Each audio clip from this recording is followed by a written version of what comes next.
चलिए अब हम इस वाली इक्वेशन को सॉल्व करते हैं।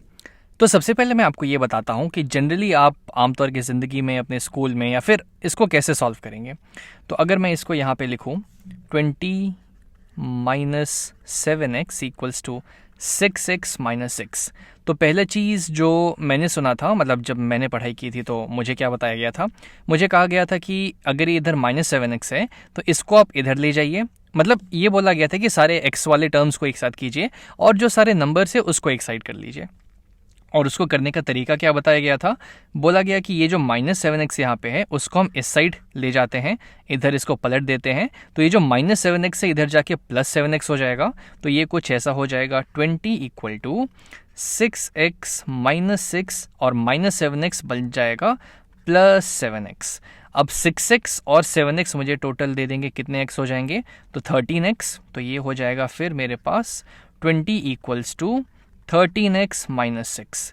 और कहा गया कि अगर ये -6 यहाँ पे है उसको हम इस साइड लेके चले जाएंगे, क्योंकि हम सारे एक जैसे चीज़ों को एक साइड कर रहे हैं, तो ये -6 इधर जाके +6 हो जाएगा।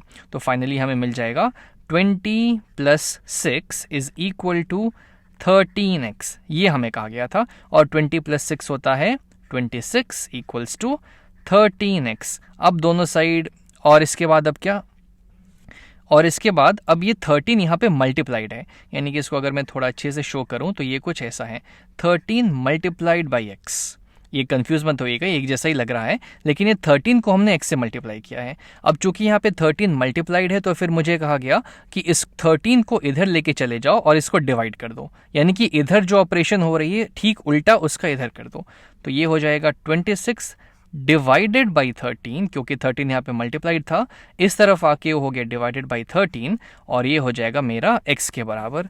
तो 13 1 13, 13 2 26, तो यहाँ से 2 जो है वो x की वैल्यू हो गई। ये है जो जनरली हमें बताया जाता है। अब देखते हैं कि इसमें हम क्या क्या छोड़ रहे हैं और क्या क्या पाप हम इसमें कर रहे हैं।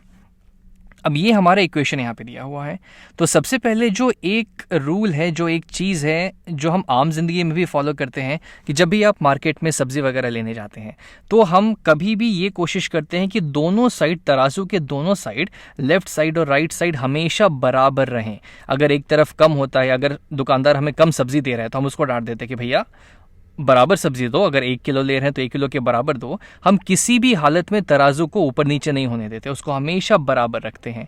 उसी तरीके से इक्वेशन में हम कभी भी कोई चीज़ करते हैं तो उसको हम इस तरीके से करते हैं कि मेरा दोनों साइड हमेशा बराबर रहे। अगर मैं यहाँ से कुछ निकाल रहा हूँ तो इस साइड भी मैं सेम चीज़ निकालूंगा ताकि ये मेरा बराबर रहे। अगर मैं यहाँ कुछ जोड़ रहा हूँ तो यहाँ पे भी मैं सेम चीज़ जोड़ूंगा ताकि मेरा इक्वेशन बैलेंस रहे। तो चलिए हम इसको अब सॉल्व करते हैं।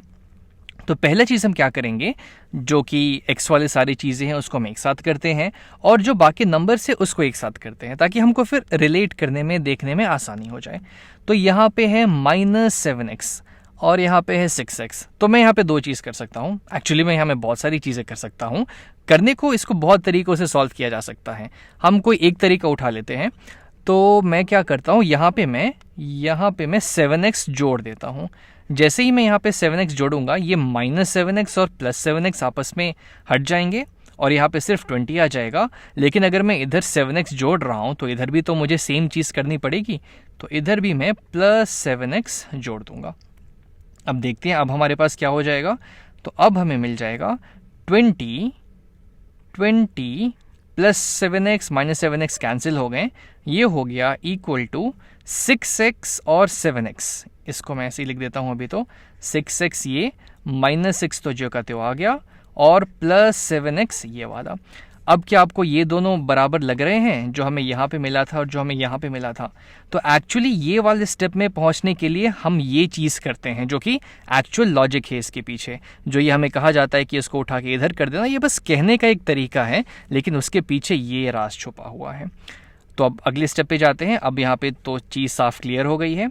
तो ये हो जाएगा 20, इसको हम सेम कलर से शो करते हैं।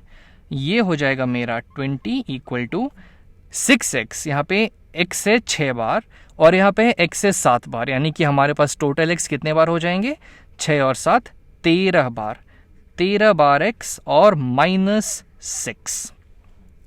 अब क्या कर सकते हैं हम, तो चलिए अब हम एक काम करते हैं, बस -6 को यहाँ से हटाते हैं। तो -6 को हटाने के लिए हम क्या करेंगे, यहाँ पे हम 6 जोड़ देते हैं, +6 कर देते हैं। तो -6 + 6 कैंसिल हो जाएंगे, लेकिन इक्वेशन को बराबर रखने के लिए हमको 6 इधर भी ऐड करना पड़ेगा। तो इधर हम कर देते हैं +6। अब देखते हैं अब हमें क्या मिलेगा। तो 20 + 6 यहाँ पे जो का त्यो आ जाएगा, 20 + 6 इक्वल टू, ये -6 + 6 हो गए कैंसिल, हमारे पास इधर आ गया 13x, जो कि यहाँ पे हमें मिला था, ये वाले स्टेप में हमें यहाँ पे मिला हुआ था। अब आई थिंक अब मुझे लगता है कि आप इसको रिलेट कर सकते हैं कि ये हम कैसे यहाँ तक पहुँचे थे। फिर हम आगे बात करते हैं। तो खैर यहाँ पे तो 20 + 6 हो गया मेरा 26 इक्वल टू 13x, यहाँ तक हम पहुँच गए, जो कि यहाँ पे था। और ध्यान से देखें तो ये 13 को हमने x से मल्टीप्लाइड किया है, यानी कि हमारे पास x यहाँ पे 13 बार है। अब हमको कैसे भी सिर्फ x तक पहुँचना है, हमारा एम है, हमारा टारगेट है कि इस x की वैल्यू पता करना।